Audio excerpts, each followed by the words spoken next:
皆さんどうもこんにちは。音楽家の富田海斗です。今日はですね、ドラマ一番好きな花の主題歌である藤井風さんの新曲花を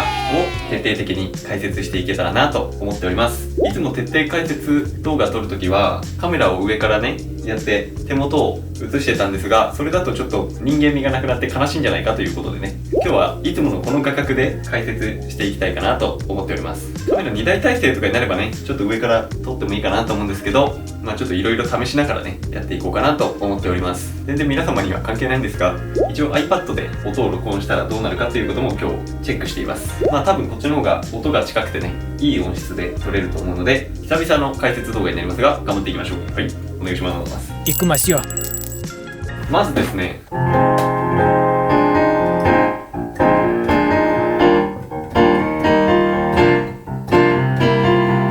普通の大体こういう電子ピアノとかで調律がここのラの音が 440Hz に固定されて、そこを基準に平均率で調律されているものが多いんですが、藤井風さんはここの Aラの音が 440Hz ではなくて 432Hz になっている曲があるんですね。なので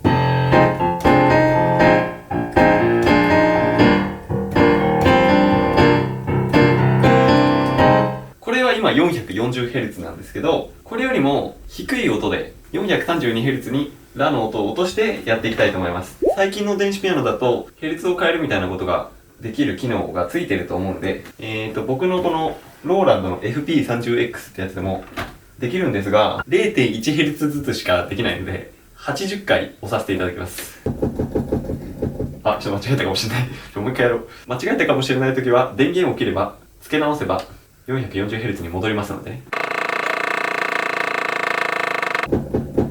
はい、これでこんなに違うんですよ。不思議な感じしません？これが 432Hz です。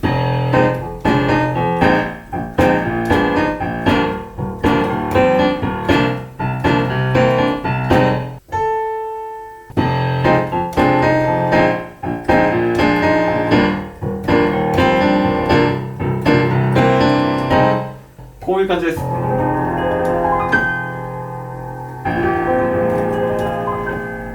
こんなに低いんですよ。わかりますか？まずね、この 432Hz の話をちょっとさせていただきたいんですが、一部ではこの 432Hz の音楽っていうのは究極の癒し効果があると言われているらしいんですよ。これ物理的とか数学的に考えれば、別にここのラの音が1秒間でどんだけ振動するかっていうだけなんで、そこがね、432になろうが何になろうが単位という縛られた中でそういう話をしてるだけだから、どちらかというとちょっとスピリチュアルな考え方にはなると思うんですが、巷でよくある音楽っていうのは 440Hz とか 441、442とか大体そこら辺で統一されてるんで、それよりも雰囲気が相対的に見て落ち着いてるっていうのはあると思います。これをどういう意図で 432Hz にしてるのかは定かではないんですが、スピリチュアルな要素っていうのとオリジナリティの出し方だったり、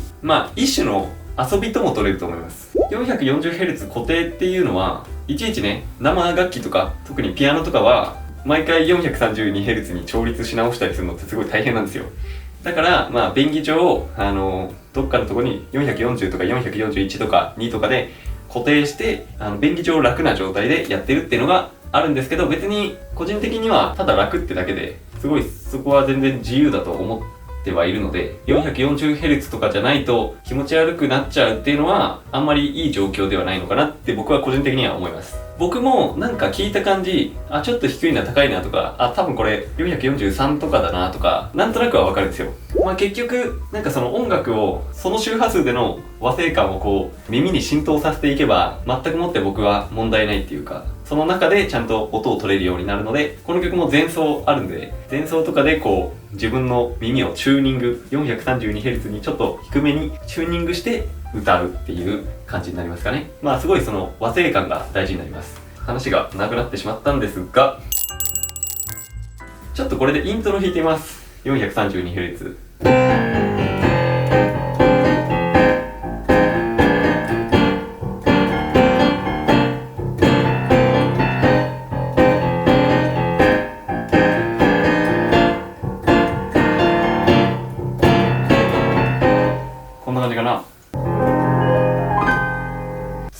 5-1、6分の5で6セブンスみたいな感じになってます。この数字7とか11とか9とか、これはね、ぶっちゃけ最初は難しい方は無視していただいていいと思いますが、最後構想に出てくる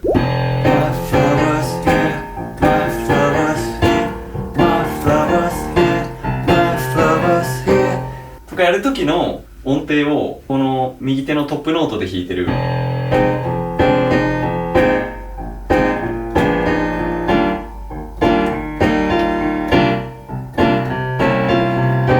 みたいな感じでやるんだけど、コードだけでも大丈夫です。最初は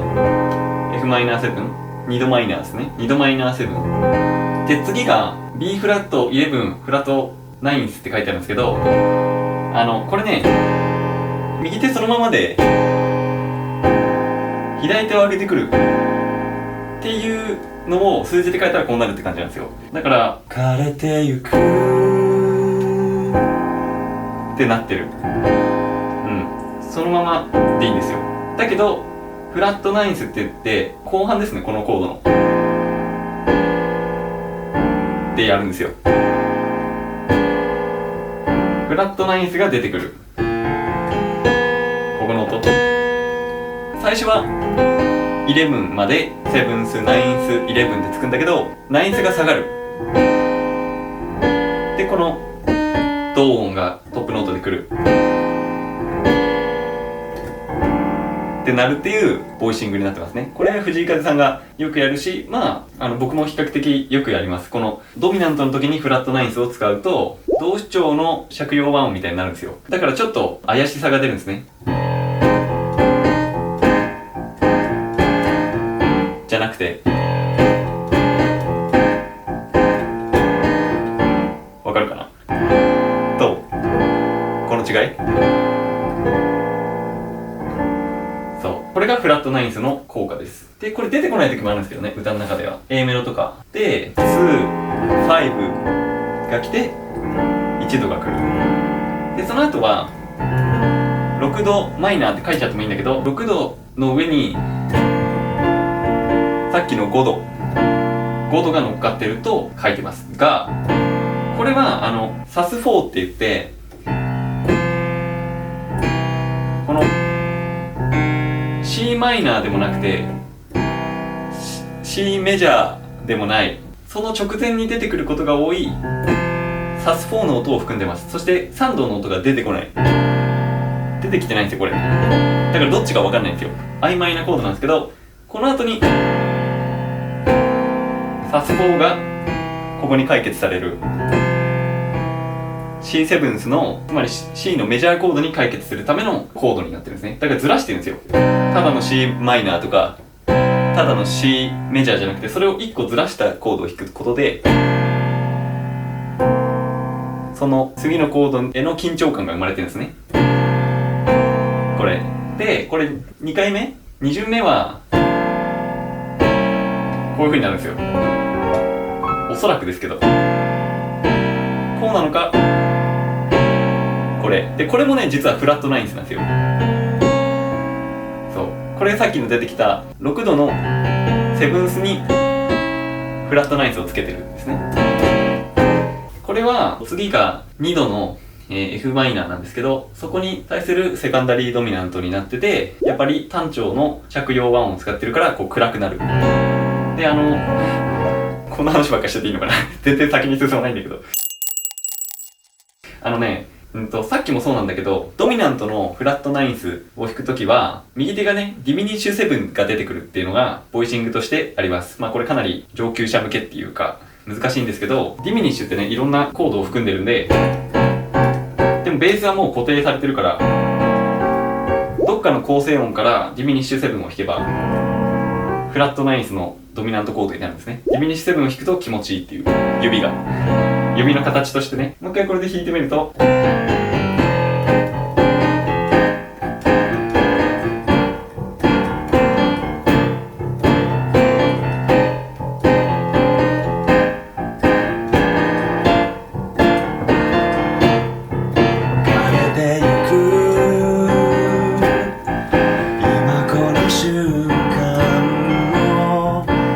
ってなると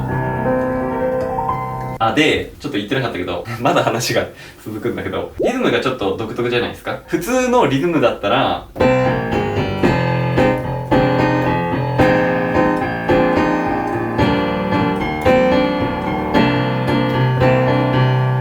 ってなっちゃうんですよ。だけどこれがリズムが食ってるんで、次。これね、吐くより先に来てるんですよ。リズムが。そういうのをね、食うって言います。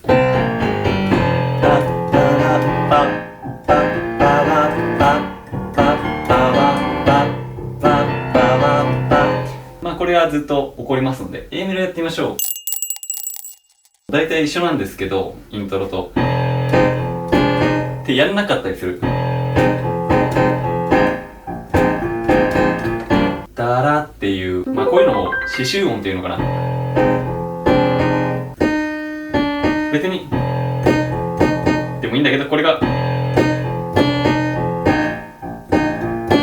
でこう一回下に潜ってるでしょ。これが糸でこう針を縫う感じで刺繍音って言って、これがいろんなところで起こるんですけど、 A メロは1番の A メロはないと。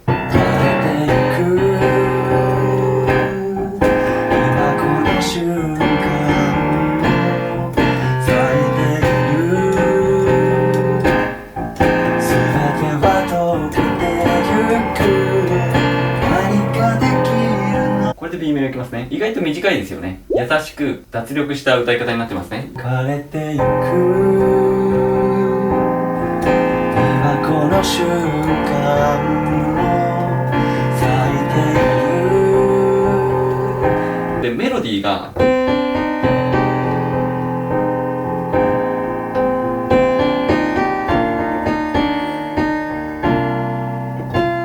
ここの音で終わるんですよ。これって解決してないままなんですよね。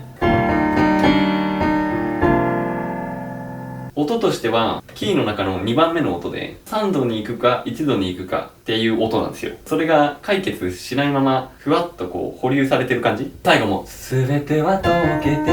ゆくだからちょっとこうふわっとしたメロディーになってるんですね。今この瞬間も全ては溶けてゆく。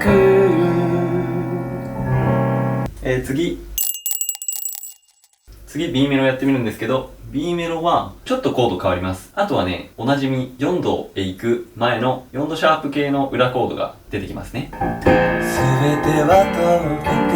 ゆく何ができるのだろうか誰を生きようかなみんな儚いみんな尊いしわしわにしおれた花束小秋。こんな感じでサビに行きますね。これの解説しますと、最初が2度5度でフラットナインス1度で、次がね4度シャープ系の裏コードなんですよ。で4度いって3度いって2度いくみたいな感じになってます。だから加工してるんですね。こんな感じでね。この4度の弾き方なんですけど、藤井風さんは結構多分ボイシング的にはなんかこういう感じで弾くことが多い気がするんですよね。とか、あとはこうとか。これってどういうことかっていうと、4度シャープのセブンスですよね。今回の場合は A セブンスなんですけど、これの5度の音を半音下に下げるんですよ。そうすると A7 のフラット5だったり A7 のシャープ11って書いたりするんですけど、まあこういう感じになりますね。で、このナインスを入れたりする時もあります。まあこれってもうほぼよく出てくるブラックアダーコードとほぼ同じなんですけど、まあ本当のブラックアダーコードにしちゃうとこういう感じなんですね。だけどまあ多分こうやって弾いてる気がするんだよな。ちょっとボイシングはね人それぞれやってもらっていいと思うんですが、やってることっていうのはベースがこの4度に解決しようとしてるんですね。まあ他の音もそうなんですよ。ここもこういう感じ。そう。何ができるのだろうか、誰を生きようかな、みんな儚い、みんな尊い死はって感じかな。最後の方は大体一緒だけど、まあなんか G7 なり G オーギュメントなりが出てきます。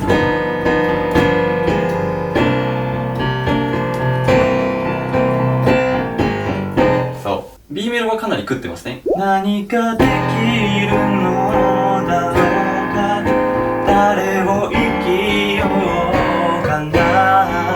みんな儚い、みんな尊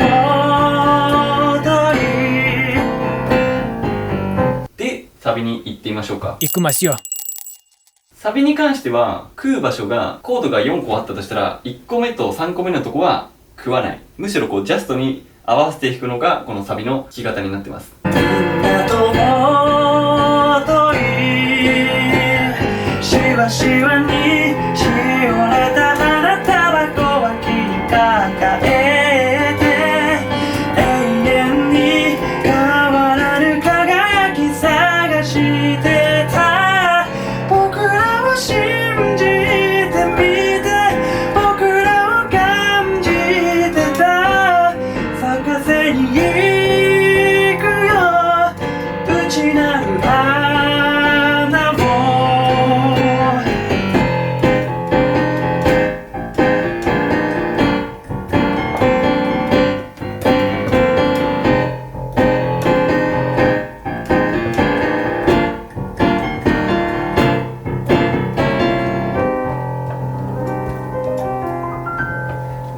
さっき言ったみたいに1は食わないんだけど、しわしわにしおれた花束って次も食わないで、次が食う。交互に食う感じですね。2、5度でフラットナインスで1度メジャーセブンス、4度で7度マイナーセブンフラット5で2、5、1です。ここから5、1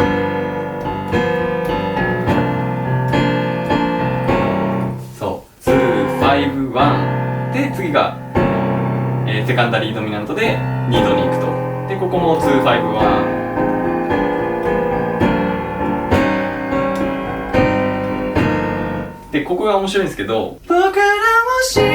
じてみた、僕らを感じてた。咲かせにって感じになってます。これもだから交互に食えばいいっていう感じになってますね。で最後が2度、3度で6度でセカンダリードミナント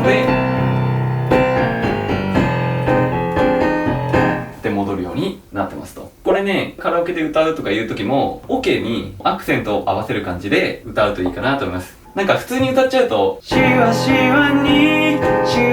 れた花束小脇ってなっちゃうんだけど、しわしわにしおれた花束小、ここもジャンジャンってなるから、オケをちゃんと聞いて、ジャンジャンジャンジャンバンバンジャンジャンジャンジャンジャンジャン。僕らを信じてみた、僕らを感じてた。咲かせになんかこのアクセントが歌とオケがこう揃ってるので、食ったりジャンジャンってなるとこを結構意識すると抑揚になったり縦のリズムが強調されてちょっとかっこよく歌えるかなと思います。僕らを信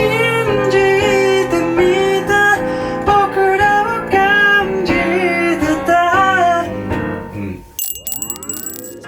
まあそんな感じでジーカテさんの新曲「花」を解説してみました。ちょっとね手元をもっとアップで見たいよっていう希望もあると思うんですけど、ちょっと実験的にこっち側からやってみました。ミディをピアノ画面にしてこう下に貼り付けるとかもいいかなと思ったんだけど、ちょっと僕個人的にはあんまり好きじゃなかったので、皆さんがたくさん動画を見てくれればそちらの収益で2台目のカメラを買うと思いますので、ぜひ評価、コメント、チャンネル登録よろしくお願いします僕のオリジナル曲は別のチャンネルでアップしていますので、ぜひそちらもチェックしてみてください。また次回の動画でお会いしましょう。バイバイ。